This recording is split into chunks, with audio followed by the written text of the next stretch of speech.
Hello everybody, Tarek37 here, and welcome back to Let's Solo Call of Cthulhu. September 25th, 1925, 2:07 p.m. I still don't know what this talisman is, but the Casper family definitely seems to know what's going on. Thing is, the way they were talking, I don't think they're responsible. If anything, they seemed frustrated they couldn't stop whatever attacked the town. They seemed to think that the creature was summoned. Sounds like superstitious nonsense. I wouldn't have believed it. Then I found a person dead in town. She was at the bus stop, in spite of the buses being down. Tried to check on her, and she was dead, but inexplicably dead. No signs of foul play, no signs that she was killed by whatever natural disaster I thought hit the town. It's like the life was drained from her.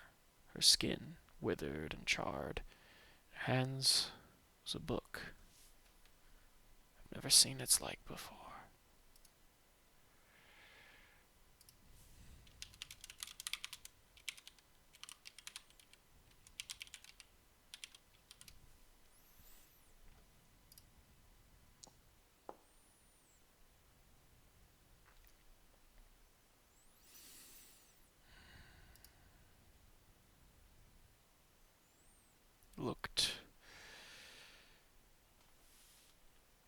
Looked like an odd translation of something, possibly Latin. Um, Title of it was the Cultus Maleficarum.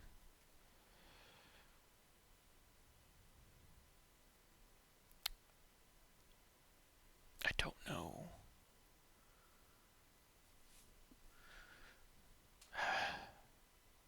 For some reason, I feel hesitant to study it, but maybe I shall.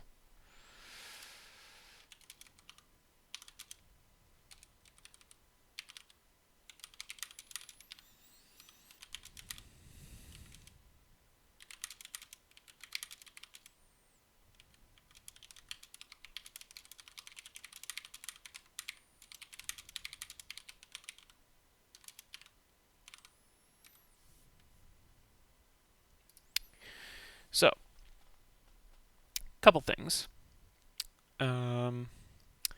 Soul Investigator's Handbook. I got that reopened in a sec. Let me double check on those points.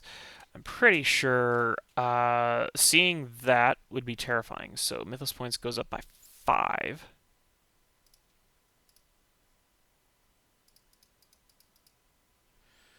Oh boy. Got 10 Mythos points.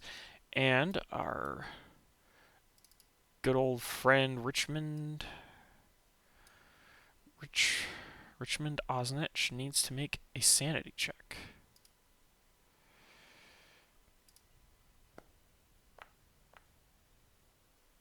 Oh my gosh. Critical success. So on a sanity roll, if I succeed, I would get 2. I'd lose 2 sanity.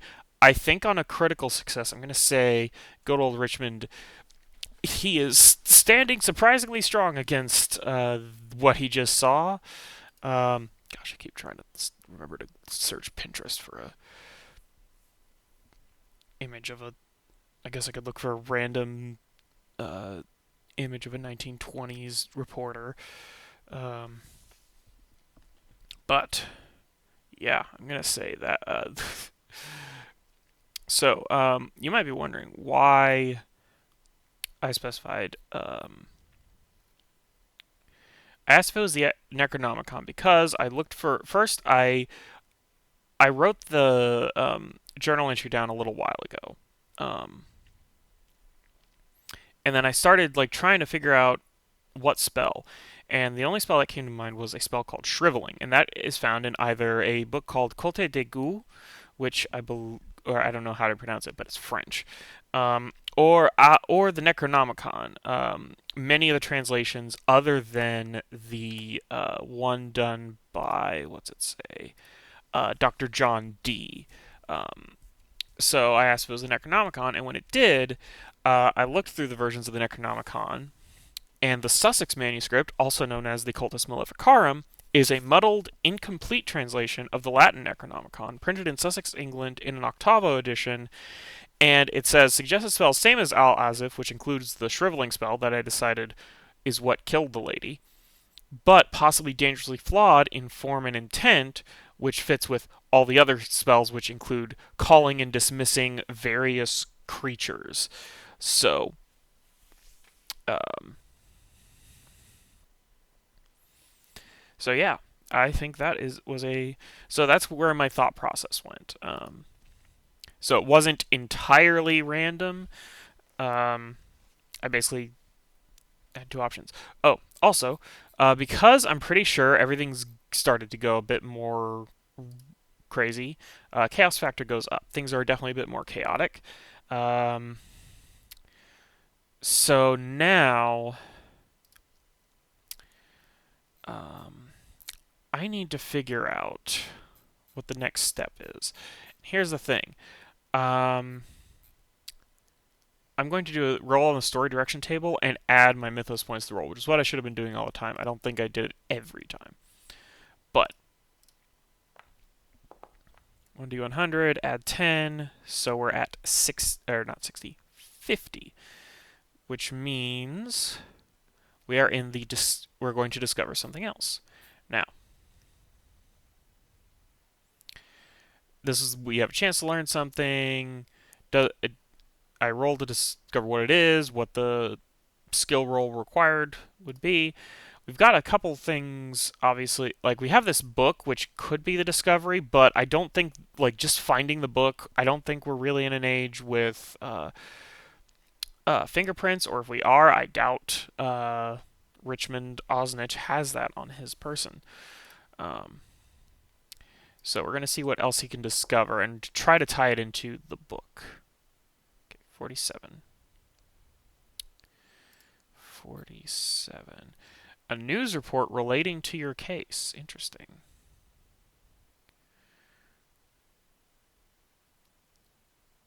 Okay, maybe this manuscript was stolen recently. Hold on, let me roll a d100 to see what skill roll we need to roll. 21. That would be history. Okay. News report relating to your case. It is history. I think history might actually be one of the things we know. History.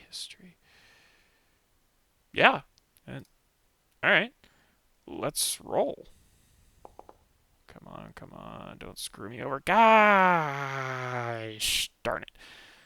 Um,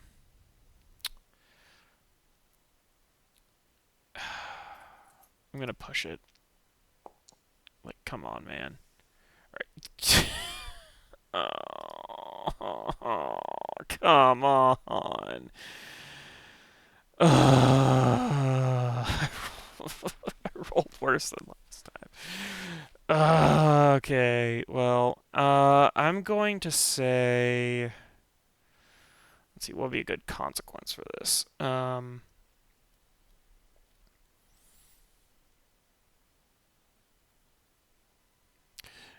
All right, I'm going to say Richmond at that point, like, he looks through the Necronomicon and finds a bit of newspaper clipping.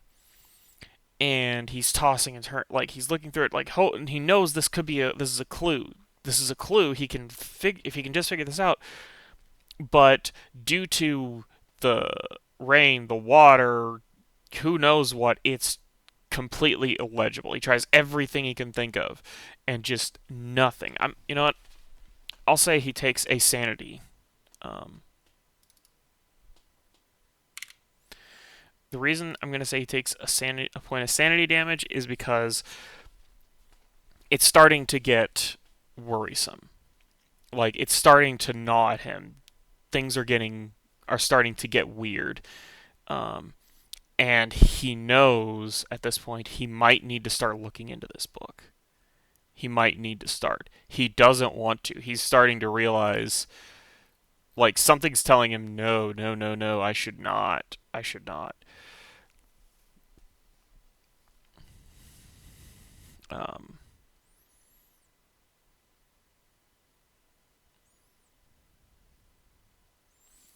right. Sorry, I'm looking at the rules. I think he's going to have to read it. He's going to have to read it. He's going to go into town.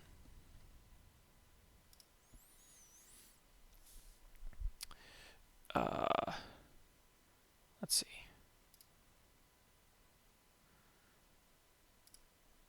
On. I'm opening up the investigator handbook to see if it has a handy dandy table of, you know, all right, it has reference. Okay, those are like, that's a timeline of the everything up to. Let's see, average ship speeds, cool. Weapon cost by period, or equipment, travel, and weapon cost by period, cool. We're in the 1920s. Lodging, hotel for the night. Average hotel with service per week is $10, which is his spending um, thing. So with his spending level's 10, that costs 10. Um, we'll say he'll do it for he will do it for the week. Um,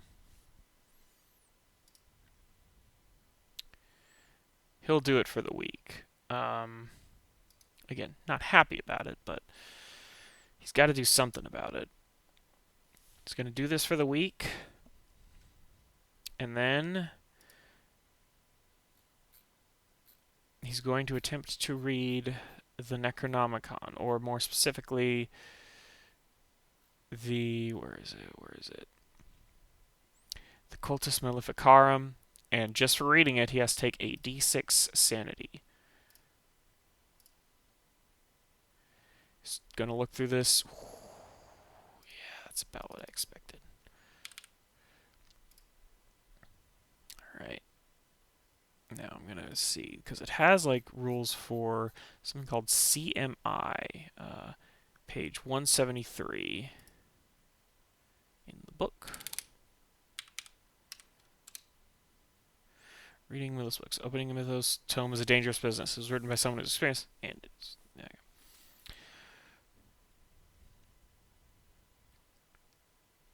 It is written in English, so he understands it.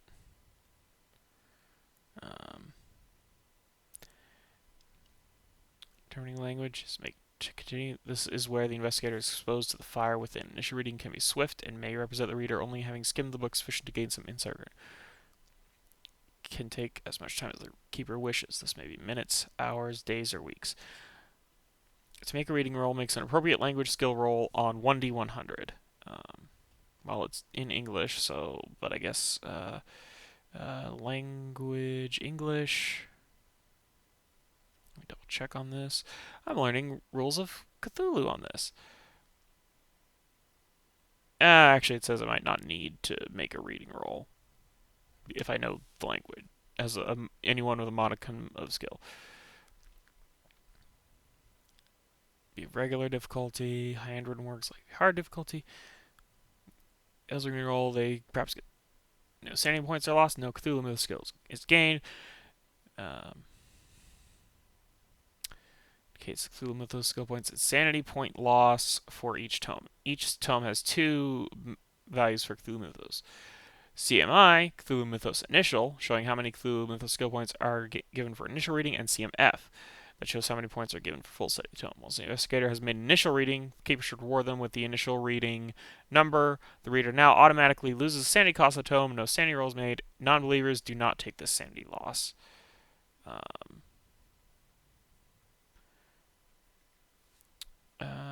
Hold on. 179 for becoming a believer.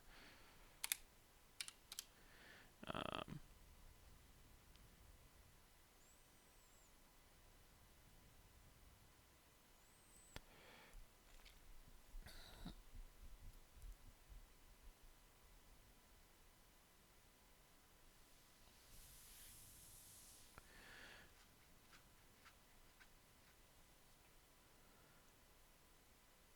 Okay. So I think my guy is not quite a full believer. So instead of what happens is instead of taking the 5, which is interesting, it's still 49. What happens is his max actually. Come on, what's going on here? I need to change the maximum sanity. Hello? I read the book. Gosh, how do I fix this? Sanity loss encounters.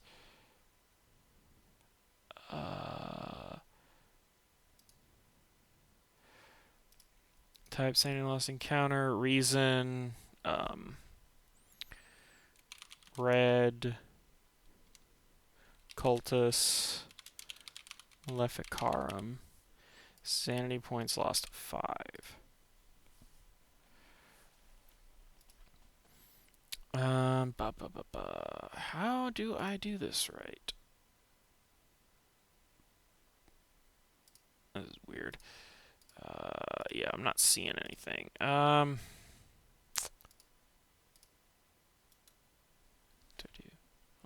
Hovering over it. Does shift click do anything?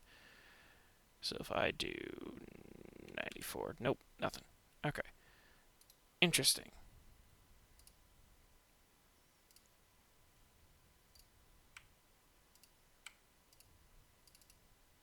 Nope. Nope. Alright. Well, I guess I'll just do 40. He's not a believer, but he kind of. Whoa, what's all this stuff? What just happened? Bout of madness.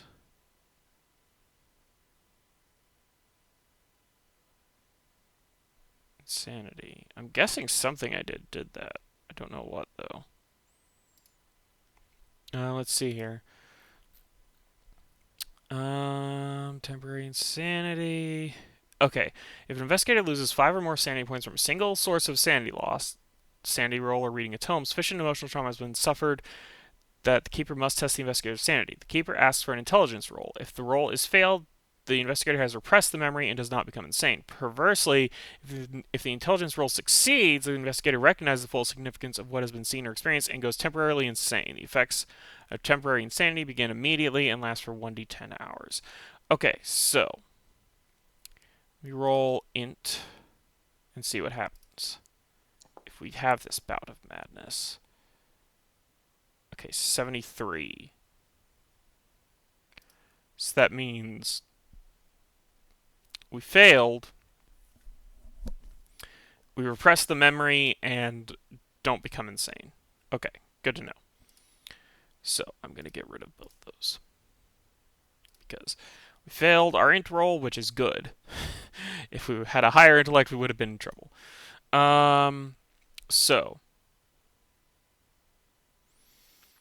next up, hold on, I'm reading through this.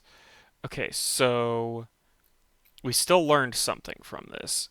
Again, we don't quite believe what we've seen.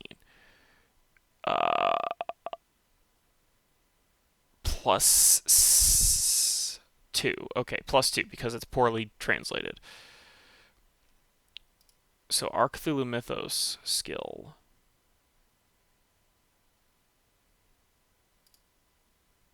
is now at a 2. Which, there we go. That at least is automatic. I do remember that whenever you learn, every point of Cthulhu Mythos decreases your maximum sanity because you don't know, because that's just how it works. The more Cthulhu Mythos you know, the less sane you are, because it's not. Didn't mean to do that. Let's see here. Okay.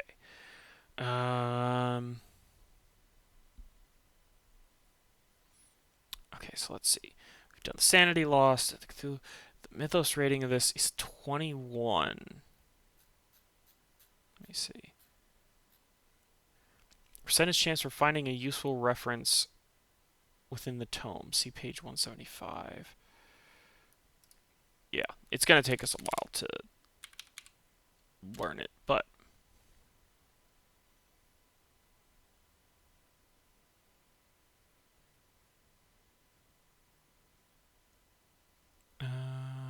set it as a time. Mythos rating. Once a full study of a tome has been completed, the percentages entered for its clue mythos rating also quantify its usefulness as a mythos reference. Such a book may be able to provide a specific fact about the mythos, such as how long might be useful to research a specific piece of information. The investigator spends 1d4 game hours pouring through the book, then roll a d100. If the result is equal to or less than the book's Cthulhu mythos rating, then the investigator finds the fact or an allusion to the fact. If the roll is failed, either the book does not hold the information or the reader failed to locate it, the user of the book will want to note what was or was not contained. Okay, so we have not done a full study. We've done the initial reading. So I'm sticking with he is not a believer. He doesn't quite believe. He's seen something weird that doesn't quite. Probably his initial reading did not like show. You know, it's like okay, maybe this person was set on fire. I didn't see any signs of foul play, but maybe it's I don't know. But also Cthulhu Mythos points. That's definitely going up by another 5 because we found and read a freaking Cthulhu book. That's pretty. All right. I'm going to say that's the end of the night for our good buddy Richmond Osnich.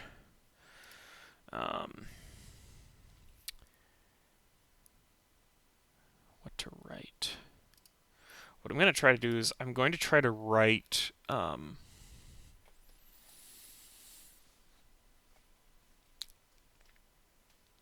going to try to write these journals and use them as recaps at the start of the next episode because I realized that would be a better use of time. I'll roll a d6 to find out how many hours he spent like poring over the book. 3 hours. He spent 3 hours like going through the book. So 5:07 p.m. Yeah, I will probably end up.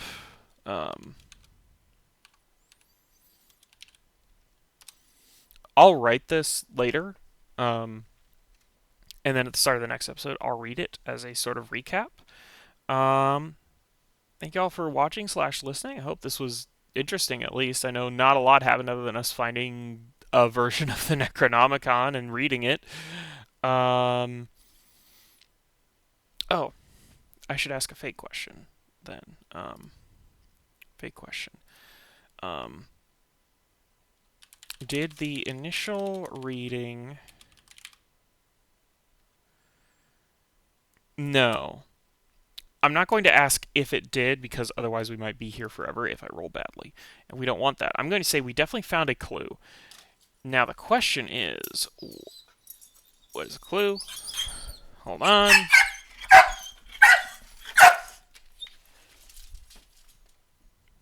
Sorry. My dog saw a squirrel and needed to go get it. Where was I? All right. All right, I'm going to roll 2d100 to identify what clue we found because I don't want us like I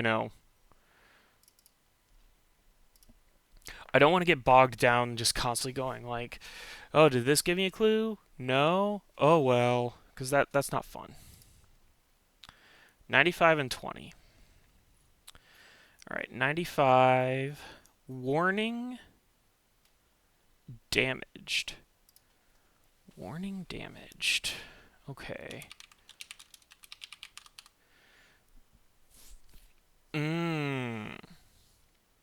Okay. So earlier I said that he had found like some like kind of damaged like newspaper that might have connected to the theft of this book.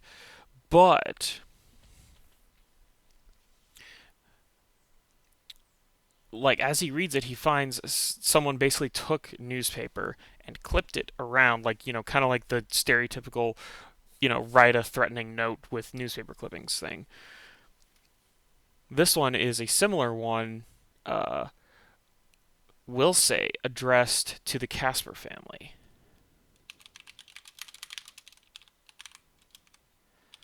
Warning to the Casper family.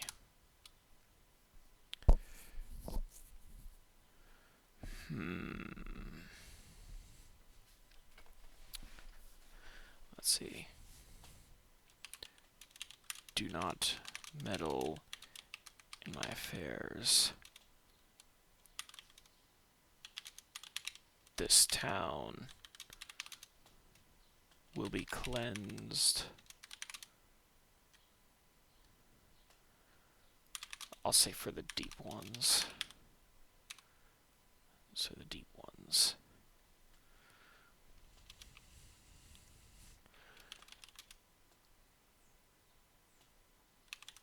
You will remain safe up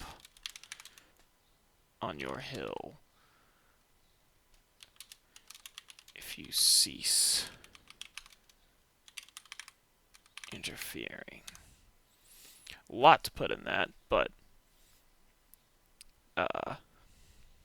you know. Oh, no, I don't want to roll. God dang it. I really messed that up. Alright. I think that's going to be it for this episode. I'll write that recap. Thank you all for watching / listening. I hope you enjoyed it. I hope you all have a great day. Bye.